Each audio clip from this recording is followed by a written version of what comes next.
Kita punya Indonesia ini sebenarnya milik bersama. Sehingga faham kebangsaan kita itu, jangan faham nyempal seakan-akan Indonesia itu bukan Islam. Indonesia ini Islam. Tidak ada Islam, tidak ada Indonesia ini. Tidak ada umat Islam. Umat Islam tidak setuju gitu. Saya tidak setuju Indonesia. Ulama tidak setuju, tidak ada Indonesia. Tidak merdeka. Buktinya dulu sudah mau merdeka, perdebatan ulama, sidang ditunda. Karena umat Islam tidak setuju saya. Pancasila seperti 1 Juni tidak setuju. Tutup dulu sidang. Sidang. Masuk umat Islam di situ. Lalu ditemulah konsep Metsakon Golido. Negara kebangsaan. Pancasila sebagai Metsakon Golido. Dengan rumah kebangsaan Indonesia. Nah, hadirin sekalian. Oleh sebab itu adalah aneh kalau ada yang mengatakan di Indonesia ini terjadi Islamofobi. Mana ada Islamofobi? Saya ingin tanya, ada Islamofobi enggak? Islamofobi itu artinya negara dan pemerintah itu takut kepada Islam. Benci kepada Islam. Ini enggak ada kebijakan takut kepada Islam, benci kepada Islam. Yang membuat ini orang Islam semua. Ada Kiai Akil, Kiai Ma'ruf. Kalau ada apa-apa negara, Kiai Akil dengan NU-nya dulu membuat petisi, tetap berpengaruh. Tidak ditakuti.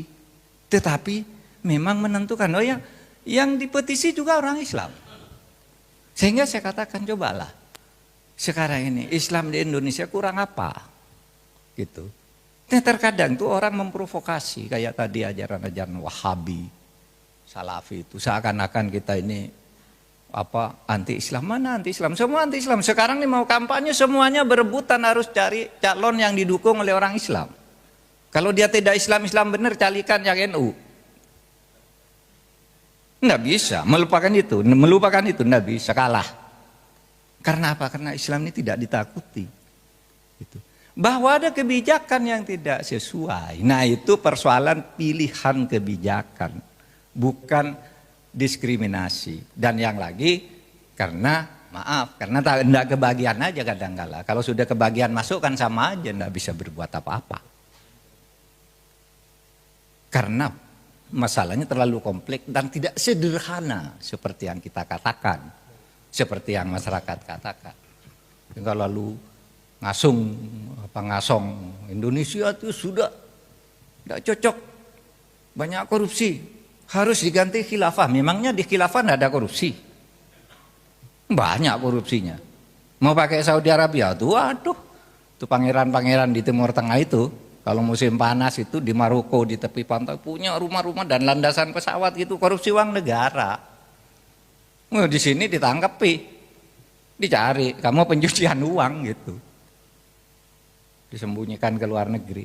Tapi bahwa belum berhasil, nanti kan yang ngurus orang Islam juga. Jadi saudara, maksud saya, mari di dalam kerangka kebangsaan ini, ya, di dalam kerangka kebangsaan ini jangan sampai itu kita diandu itu pemerintah anti Islam. Bahwa oligarki mungkin, tapi oligarknya orang Islam juga yang menang di dalam kontestasi politik. Oleh sebab itu kata Gus Dur, bangunlah dulu demokrasinya. Kamu nanti akan berkuasa sendiri. Kalau sudah demokrasinya benar, pasti orang Islam yang masuk di situ. Disitulah baru nilai-nilai Islami itu supaya ditambahkan. Nah, coba sekarang betapa Indonesia Islam yang sejuk, damai, yang tidak harus sama dengan Islam di Arab Saudi. Ada yang mengatakan budaya itu haram loh. Saudara, Islam itu berkembang berdasar budaya. Ajarannya sedikit, yang pokok itu pegangi, lalu dikembangkan berdasar budaya-budaya. Saya sering bercerita begini, coba Anda sekarang mumpung bulan puasa sana datang ke Arab Saudi sana. Apa di sana ada imsak gitu? Enggak ada. Karena itu bukan ajaran Islam imsak itu budaya Islam Asia Tenggara dan itu bagus. Hebat bisa mengembangkan budaya. Kalau puasa kurang 10 menit ingatkan imsak, peringatan. Tapi di Indonesia kadang-kala orang salah imsak dianggap sudah mulai harus puasa. Enggak, itu peringatan aja. Nanti 10 menit subuh sesudah fajar, jelas garis putih dan hitam di timur itu, di ufuk timur, fajar sidik namanya, baru berhenti makan. Nah tapi di Indonesia kan ada budaya imsak. Budaya tadarus sesudah taraweh. Budaya sahur keliling. Apa itu salah? Tidak ada tuh di Islam, tidak ada di Arab Saudi. Tapi itulah budaya Islam, al-adah, muhakkamah. Sehingga jangan diperbenturkan gitu seakan-akan kita ini tidak Islam. Kadang-kala yang teriak-teriak, kamu tidak Islam, sholatnya telat. Menuduh-nuduh orang lain tidak sholat, dia sendiri sholatnya telat. Kadang-kala lupa juga. Nah, saudara sekalian, itu yang seperti katakan imsak. Imsak, saudara kalau subuh sholat di Mekah tuh, nggak ada orang begitu selesai adzan subuh, ada yang begitu adzan subuh tuh langsung makan. Imsaknya adzan subuh itu baru mulai makan ada. Coba di masjid itu karena apa?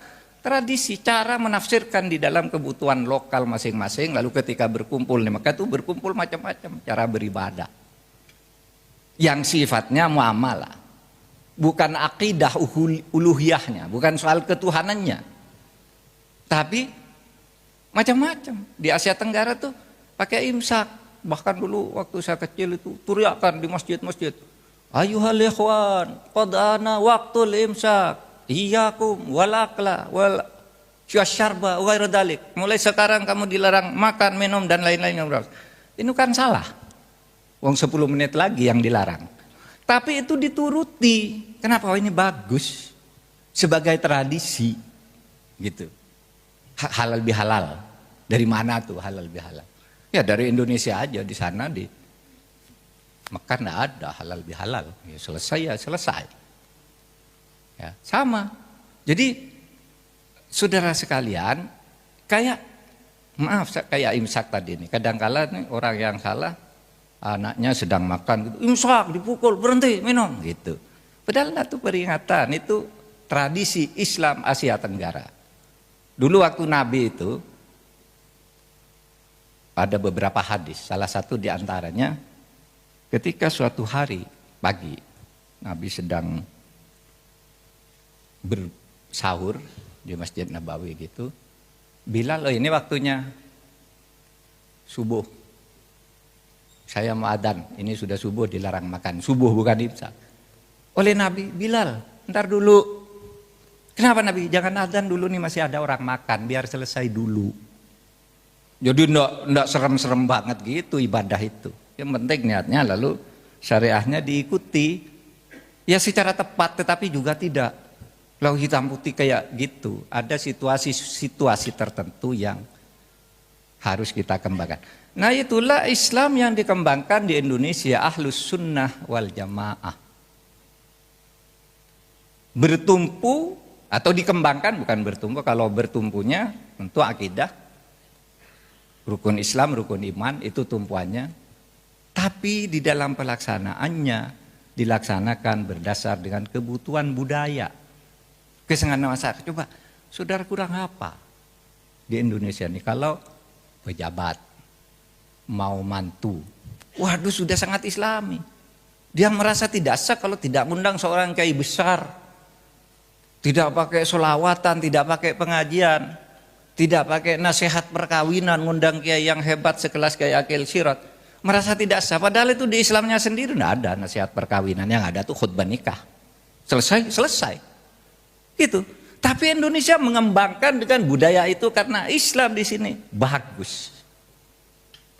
Islam di sini bagus. Nah tinggal bahwa ada korupsi itu penyakit yang harus kita lawan bersama-sama. Itu bukan ajaran Islam. Jangan katakan, loh di Indonesia banyak korupsi. Sekarang diganti khilafah. Loh di masjid aja ada korupsi. Namanya penyakit orang mencuri kotak amal di masjid banyak. Iya kan? Lalu masa Islamnya mau dibubarkan, masjidnya mau dibubarkan. Kalau di Indonesia ada korupsi, masa Pancasilanya yang harus diganti? Gitu. Nah, saudara itulah saya berharap nih halakoh atau tadarus kebangsaan ini bisa membawa kita untuk menjaga negara ini milik kita, kedepannya ini milik kita. Coba buktinya, coba mobilitas vertikal, mobilitas sosial vertikal umat Islam bergerak pesat. Coba di tahun 45, pejuang-pejuang yang dari umat Islam tidak dapat apa-apa. Kenapa katanya? Tidak sekolah. Tidak sekolah. Mau jadi tentara tidak boleh, pegawai negeri tidak boleh. Itu lulusan pesantren, dianggap bodoh.